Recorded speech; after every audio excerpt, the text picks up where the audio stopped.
오늘 아침 뉴스 연구소. 오늘 아침 뉴스의 맥을 짚어드리는 시간 뉴스연구소. 오늘도 두 분의 연구위원 함께합니다. 뉴스톱 김준일 수석 에디터, 경향신문 박순봉 기자, 어서 오십시오. 안녕하세요. 안녕하세요. 예, 첫 뉴스 어디로 갈까요? 공산당 신문 언론이라 하지 않는다. 어제 이동관 후보자가 첫 출근을 하면서 이제 인사청문회 준비로 첫 출근을 하면서 기자들 앞에서 한 말, 상당한 파장이 있었어요. 우선 좀 들어볼까요? 네. 예. 언론은 장악될 수도 없고 또 장악해서도 안 된다. 그런 영역이라고 생각을 합니다. 다만 자유에는 반드시 책임이 뒤따라야 됩니다. 그래서 저희가 어떤 정당이나 특히 과거 선전선동을 굉장히 능수능란하게 했던 이 공산당의 그 신문이나 방송을 저희가 언론이라고 얘기하지 않습니다. 언론이 소위 기관지라고 하지 언론이라고 할 수 없다라고 말씀하셨는데, 그렇죠. 후보자님 보시기에는 어떤 언론이 좀 그런 언론이라고 생각하시는지요? 그거는 이제 그 국민들이 판단하시고 본인들이 잘 아시리라고 생각합니다. 예, 이 부분. 어제 정치권이나 언론계 분위기는 어땠어요? 굉장히 사실 좀 뜨거웠는데, 왜냐면 사실 저는 이제 요 발언을 볼 때 여권 관계자랑 얘기를 하다면서 들었는데, 네. 처음에 이 공산당 언론, 그러니까 기간지 얘기가 나왔잖아요. 네. 공산당 신문, 기간지 요 표현이 나왔는데 서로 얘기하다가 그 여권 관계자가 그런 얘기 하더라고요. 저거 아마 해외 언론 얘기하는 걸 거다. 근데 제가 맥락을 찾아보니까 이게 전혀 해외 언론 얘기하는 게 아니잖아요. 지금 언론이 아닌 거를 규정을 하고 있는데, 가짜뉴스 퍼나르는 거, 그다음에 특정 진영 정파적인 이해에 바탕한 논리나 주장을 전달하는 거, 그 다음에 이제 선전선동 능수능란하게 하는 거, 이렇게 지금 규정을 하고 있거든요. 네. 그리고 특히 이제 내용들을 보면은 이제 기자들이 이제 첫 출근 소감이 어떠냐 이렇게 물어봐요. 그런데 네. 마치 모두 발언을 준비해온 것처럼 쭉 이 얘기들을 하거든요. 그러니까 저거는 작심하고 한 준비해온 발언이다. 그렇죠. 왜냐하면 네. 이제 방송 장악을 하실 거다 이렇게 예측들 하는데 어떻게 생각합니까? 이런 질문이 아니고, 예. 첫 출근했는데 소감이 어떠냐 이렇게 물어보니까 언론 자유 중요하고, 그다음에 언론이 아닌 거 이렇게 규정을 내리고, 예. 그다음에 공산당 신문 이런 표현들 쭉 쓰거든요. 아하. 이건 준비해서 해왔던 얘기라는 걸 좀 볼 수가 있고요. 그리고 지금 방금 들으신 내용 중에는 없는데, 2017년 전후에서 벌어졌던 이른바 적폐청산 이렇게 얘기를 하면서 그 흔히 조선시대 사화다 이렇게 얘기를 하거든요. 이건 문재인 정부에서 방송 장악한 거 아니냐 이렇게 좀 얘기를 하고 있습니다. 그리고 이제 아까 제가 이 국내 언론이 아닐 거다 이런 얘기를 주고받았다라고 처음에 했었는데, 네네. 중간에 보면 이제 방금 들으셨지만 그 후보자가 보기에는 기간지 같은 언론이 있다는 거냐, 그게 어디냐 이렇게 질문을 하잖아요. 네. 근데 이게 국민들이 판단하시고 본인들이 잘 알 거다 이렇게 얘기를 하거든요. 그건 있다는 얘기잖아요. 그렇죠. 본인들이 한국에 있다라는 그런 의미가 되는 겁니다. 윤 대통령이 어제 인사청문 요청안을 국회로 보냈어요. 그래서 이제 20일 안에 청문회를 마쳐야 되는데, 이제 오는 16일에서 18일 청문회가 열릴 걸로 그렇게 좀 전망이 됩니다. 자, 김준일 에디터, 예. 어제 이동관 후보자의 작심 발언 어떻게 보셨습니까? 일단 표정이 굉장히 밝더라고요. 네. 제가 표정 감별사는 아니지만은 보통 이제 장관급 후보자가 여러 가지 의혹이 있을 때는 상당히 이제 톤도 낮추고 좀 송구한 표정이나 말을 하는데, 굉장히 당당한 것이, 어떻게 해서든 대통령은 나를 임명할 거다 이런 자신감의 표현이 아닌가 개인적으로 그렇게 느꼈고요.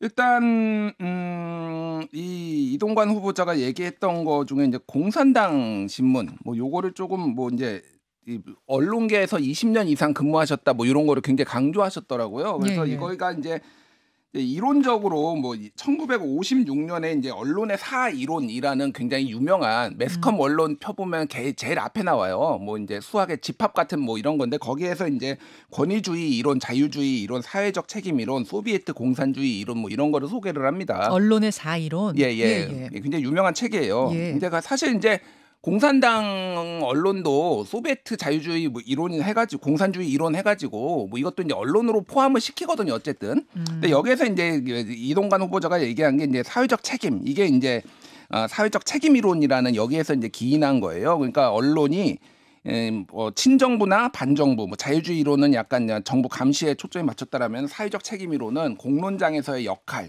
이러면 직업적 윤리 이런 거를 강조를 했는데, 그런 맥락에서 지금 얘기를 한 것 같습니다. 제가 궁금한 거는 그거예요. 여기에서 이제 공산당 기관지가 좀 뜬금없잖아요. 이런 맥락을 이해하더라도. 네. 보통 이제 공산당 기관지 하면은 이를테면은 조선중앙TV, 노동신문, 네. 중국의 그 CCTV. 네. 여기에 특징이 뭐냐면은 그러니까 친정부 방송이라는 거예요. 그렇죠. 예, 예, 친정부 방송이라는 건데 그러면 이동관 후보자가 얘기한 거는 어떤 것인가? 그러니까 친정부 방송을 공산당 기관지라고 얘기하는데 이제 제가 생각하는 거는 바이든이냐 날리면이라고 했을 때 모두가 바이든으로 듣는데 날리면이라고 주장하는 방송 뭐 이런 신문 이런 데가 이제 제가 보기에는 친정부 방송이고 공산당 기관지처럼 들리는 거죠. 제가 특정 언론을 얘기하지 않겠지만은 뭐 양평고속도로 예타안이 통과돼서 이상하게 변경이 됐는데 이게 문제 없다고 하는 정부 여당의 입장만 옹호하는 여기가 이제 공산당 기관지 같은 거죠. 그러니까 굳이 예. 공산당 기관지를 이동관 후보자가 이제 이야기를 했으니 그럼 공산당 기관지는 어디냐라고 치면 오히려 정부 비판보다 정부 옹호 쪽이 아니겠느냐 그런 해석이신 거예요. 그냥 옹호를 하는 게 아니라 뭐 예, 덮어놓고 대변한다? 뭐든지 다 대변하는데 이런 데가 이제 공산당 기관지인데 그래서 언론 노조도 MBC 관제 방송이 이동관이 말한 공산당 방송이다 이렇게 비판 성명도 냈습니다. 그래서 이게 저는 그 그러니까 용산에서 저번에 이제 서희초등학교 극단적 선택 교사가 했을 때 그때 종북 주사파 얘기를 꺼냈어요. 갑자기 뜬금없이 종북 주사파가 만든 학생 인권 조례 때문에 사망했다. 그러니까 이런 약간 이분법적인 생각 이런 것들이 이동관 후보자에도 전체적인 이 정부 여당의 기류가 좀 있지 않나. 자, 그 부분에 대해서 아마 인사청문회에서 중요한 쟁점이 될 것이다. 특히 이제 공산당 기관지 발언이 쟁점이 될 거라는 걸 어제 볼 수 있었고요. 박순봉 기자, 국민의힘에서는 이게 원론적인 차원으로 이해해달라 이런 입장을 낸 거죠. 맞아요. 그리고 방금 이제 김준일 에디터께서 여유가 있어 보인다 이렇게 얘기를 했잖아요. 예. 그러니까 그게 사실은 좀 배경이 있습니다. 여권의 분위기를 보면은 지금 이제 이동관 후보자에게 제기된 의혹은 두 갈래로 나눠볼 수 있죠. 자녀의 학교 폭력 논란 여기 하나가 있고 그다음에 방송 장악 프레임 이 두 가지가 있는데 앞에 거는 어느 정도 이제 다 시간도 흘렀고 클리어가 대략 됐다라고 보는 거예요. 그러니까 두 번째를 그래서 마치 모두 발언처럼 이동관 후보자가 얘기를 한 거고 던진 것이다 화두를. 그렇죠. 그리고 이 두 번째 문제에 대해서 자신감이 좀 있어요. 왜냐면은 이 수신료 분리징수 문제를 여권 사람이 얘기를 하더라고요. 그거 역시 해보니까 어떠냐. 국민들 그렇게 크게 관심도 없고 지지율에도 영향 없지 않더냐. 이 방송 장악, 언론 장악이라는 문제는 기자들이나 언론계는 많이 관심을 갖고 있지만 국민들 이 실생활에는 크게 그렇게 미치는 영향은 없다라고 생각을 할 수 있다라는 거예요. 그래서 이제 이 싸움의 장이 예를 들어 양평고속도로 문제 같은 건 좀 중요하다라고 봤어요. 왜냐면은 총선 때 그 지역구가 왔다 갔다 할 수 있다라고 보는 거죠. 근데 요 문제는 전혀 분리할 게 없다. 그러다 보니까 이런 자신감도 좀 반영이 돼 있고요. 알겠습니다. 네. 예, 국민의힘의 입장까지 좀 들어봤고요. 요 이야기는 오늘 뭐 1, 2부에 걸쳐서 좀 더 해보기로 하고 두 번째로 넘어갑니다. 살아있지도 않을 사람. 살아있지도 않을 사람. 어제 민주당 양이원영 의원의 이 발언이 또 논란이었습니다. 네. 김은경 위원장이 왜 미래가 짧은 분들이 1대1로 표결해야 하느냐 이렇게 얘기를 해서 노인비하 논란이 있었고 그 다음에 어제 양이원영 의원이 이 발언을 또 두둔을 했거든요. SNS를 올린 거죠? 네, 올렸다가 또 페이스북에다가. 삭제했더라고요. 맞습니다. 예. 글을 썼는데 이렇게 표현을 했습니다. 지금 어떤 정치인에게 투표하느냐가 미래를 결정합니다. 하지만 지금 투표하는 많은 이들은 그 미래에 살아있지도 않을 사람들입니다. 미래에 살아있지도 않을 사람들 이렇게 표현한 게 이제 또다시 논란이 된 겁니다. 말씀하신 대로 이게 표현이 알려지니까 바로 논란이 돼서 즉시 삭제를 했고요. 그다음에 페이스북에다 글을 다시 한번 올렸어요. 이제 그 글을 통해서 이렇게 얘기를 했는데 청년층, 장년층, 노년층 정치 참여 책임에 대해서 얘기하려고 한 거다 이렇게 얘기를 했습니다. 저희가 지금 보여드리고 있는 건 삭제하기 전의 원본입니다. 예. 네. 그리고 김은경 위원장도 어제 추가로 입장이 나왔는데 어제 인천시민과의 대화라는 행사가 있었는데 거기 참석자가 당신 그렇게 얘기한 거 맞느냐 이렇게 질문을 한 거예요. 그랬더니 오해의 여지가 있었을 것 같은데 노여움 풀었으면 좋겠다. 혹시라도 마음 상한 게 있다고 하면 유감스럽다라고 했는데 기본적으로는 이 발언 자체가 잘못됐다라는 입장은 혁신은 아니에요. 그러니까 양이원영 의원이 취지를 잘 설명해줬다 이렇게 혁신이 대변인이 설명을 하기도 했거든요. 지금 혁신위 쪽의 얘기는 사과까지 할 일은 아니다 이런 입장인 맞습니다. 거죠. 근데 다만 이제 마음 상한 분 있으면 유감이다 이런 정도의 표현입니다. 자, 이 논란이 계속 이어지고 있습니다. 김준일 기자. 일단 굉장히 저는 양이원영 의원이 좀 무책임하다 이런 생각을 안 할 수가 없는 게 일단 내용에서 보면은 이제 뭐 이게 그러면 어느 나이대가 투표를 해야 되는 거냐. 양이원영 의원도 이제 50대거든요. 그러면은 40년 후에 50년 후에 일을 보고서 그럼 투표 안 해야 되는 거냐. 뭐 이게 그러니까 끝도 없어요. 그러니까 이게 좀 논리적으로도 이미 대의민주주의의 이제 1인 1표제 자체를 부정하는 뭐 재산에 의한 뭐 성별에 의한 뭐 인종에 의한 뭐 이런 것들을 다 없이 이제 1인 1표제를 하자라는 대의가 이제 우리가 합의를 한 건데 이게 다시 옹호하는 발언이 나온 것도 본인의 존재감을 드러내는 것 아니면은 도대체 이게 왜 나온 것이냐라고 이제 뭐 해석해서 굉장히 이제 강성 지지자들한테 소구하는 전략을 양희원 의원이 최근에 많이 썼는데 이게 민주당의 난맥상이죠. 사실 이게 무슨 얘기냐면은 국민의힘은 예를 들면 홍준표 시장이 네. 좀 뭔가 무리되는 발언을 했을 때 뭐 옹호하는 사람이 없습니다. 네. 근데 이런 거는 본인의 존재감을 민주당에서 하려고 막 툭툭 튀어나와요. 이런 게 막 후속으로. 그러니까 굉장히 당이 좀 질서도 없고 좀 이렇게 개인 플레이를 한다 이런 거를 좀 지적을 안 할 수가 없고. 그래서 뭐 이제 정청래 최고위원은 어제 라디오에서 이제 언론의 과도한 해석이다 뭐 이런 식으로 했는데 이건 지도부로서 좀 진화하려는 뭐 이런 건데 비명계로 좀 굳이 분류를 하자면 일제히 비판을 했거든요. 뭐 네. 조응천, 이상민 뭐 등등 신동근 의원에서 이제 비판을 했는데 이것도 조차도 이제 친명 비명으로 조금 갈려가지고 지금 이렇게 싸우는 것이냐 조금 당이 너무 어수선하다. 자, 예. 이것으로 이제 사과를 하고 털고 가야 된다는 쪽과 사과까지 할 일은 아니다라는 쪽이 조금 대치하고 있는 그러면서 논란이 더 커지고 있는 상황이라는 거. 요 얘기도 오늘 1부와 2부 인터뷰에서 더 다뤄보기로 하고 다음으로 갑니다.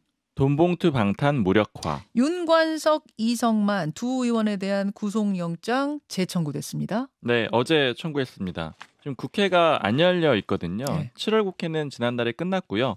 8월 임시국회는 16일에 오는 16일에 열려서 이제 국회가 쉬는 시간인데 이럴 때 영장이 청구가 되면은 국회의원들도 불체포특권 발동이 안 돼요. 그러니까 그렇죠. 일반 국민들처럼 법원 가서 이제 심사를 받아야 됩니다. 네. 그러니까 검찰이 결국에는 이제 불체포특권을 원천 차단한 거다 이렇게 볼 수가 있고요.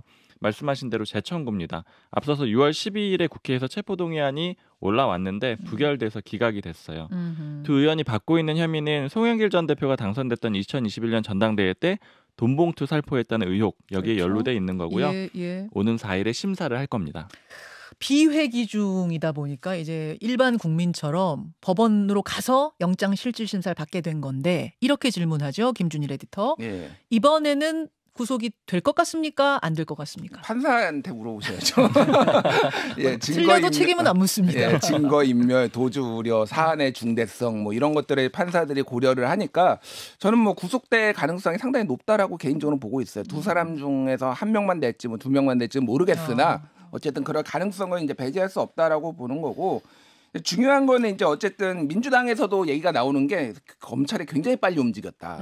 예, 이렇게 할 가능성을 생각은 했는데 8월 초에 바로 치고 나왔다라는 거예요. 그래서 이제 더 이제 관심을 받는 거는 이재명 대표에 대해서 그렇죠. 쌍방울 대북송금 뭐 이런 등등과 관련해서 언제 영장을 청구할 거냐. 그러니까 이번에는 예. 지금 비회기 중에 청구했거든요. 예. 이재명 대표에 대해서도 혹시 청구를 하게 된다면 재청구하게 된다면 그때도 비회기 중일 것이냐 아니면 회기 중일 것이냐 여기서부터 관심이. 세 가지 얘기가 나오는데 네. 8월 16일 이전, 네, 그러니까 뭐 상반기죠. 8월 상반기에는 국회가 안 열리니까 예. 요때 기습적으로 할 것이다. 두 번째는 8월에 이제 하반기에 할 것이다. 아니면 아예 9월 추석쯤에 할 것이다. 이게 이제 조응천 의원이 얘기한 거거든요. 뭐 이제 검찰의 좀 정치적 의도를 좀 확대 해석을 해서 조응천 의원이 얘기한 거는 밥상머리에 올리기 위해서 그때 이제 9월에 칠 것이다. 추석 전에. 예, 그리고 정기국회가 열리는데 그때는 좀 예. 야당의 시간이거든요. 예. 그때 이제 좀 김을 빼기 위해서도 그렇게 할 것 아니냐라는 조응천 의원의 관측까지 나왔는데 어찌됐든 어떤 식으로든 민주당의 좀 분란 이런 것들이 상당히 이제 이거 불체포 특권을 포기한다고 했지만은 이거를 어떻게 당이 대응할 것이냐를 놓고 당이 비명 친명에 다시 좀 그렇죠. 논란이 그렇죠. 생길 가능성이 상당히 높아 보이죠. 여기까지 보겠습니다. 두 분 수고하셨습니다. 감사합니다. 김현정의 뉴스쇼는 시청자 여러분의 참여를 기다립니다. 구독과 좋아요, 댓글 잊지 않으셨죠? 알림 설정을 해두시면 평일 아침 7시 20분 실시간 라이브도 참여하실 수 있습니다.